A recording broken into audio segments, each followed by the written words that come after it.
So let's talk about the one thing which I'm also excited about with what we're doing together is this concept of shared responsibility. So you just kind of walk through, and we ended up with this questionnaire for our vendor. But we also end up with another questionnaire. Who's that for? Yeah, so in the tool we can we can generate a questionnaire that we can issue internally, Mm-hmm. and the goal of that questionnaire is to understand our sort of internal control environment.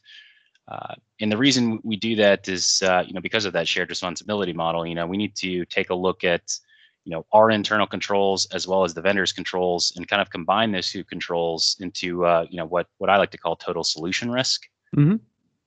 Gotcha. So give me an example, right? So as an example, let's talk about go back to the custodian.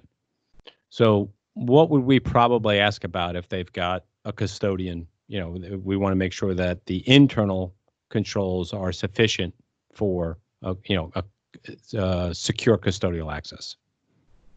Yes. So internal controls for internal controls that we would be concerned with at our organization, in that case would probably be let's say sort of our physical and environmental controls that we have in place. Closed circuit television, electronic badging, things of that nature.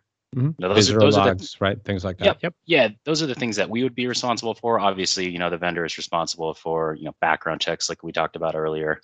And that's sort of that's a great example of the controls that they have and the controls that we have, and bucketing those together and taking a look at the the total risk there. Right.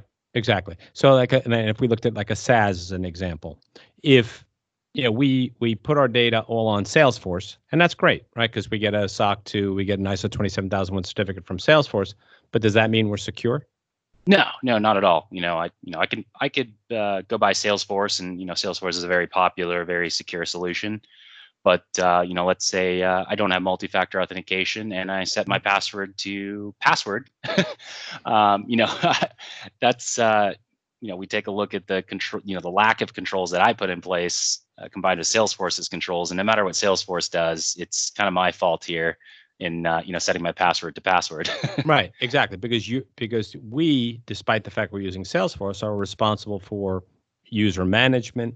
So I was a subject matter expert in a lawsuit, and it ended up that they had implemented Salesforce and they made 45 people global admins. So when the guy from the East Coast stole the sales and marketing list for the worldwide organization, you weren't surprised, right? Or if you don't have, so can Salesforce protect you against bad vulnerability and configuration management, or a user being phished?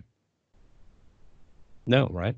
No, not at all. It's that's why we've got to take a look at sort of that total risk profile there. We can't just rely on these cloud providers, these SaaS providers, or any vendor for that matter. We've got to take a look at what they've got, as well as what we've got in place, and combine those two and have a better understanding of the entire risk landscape.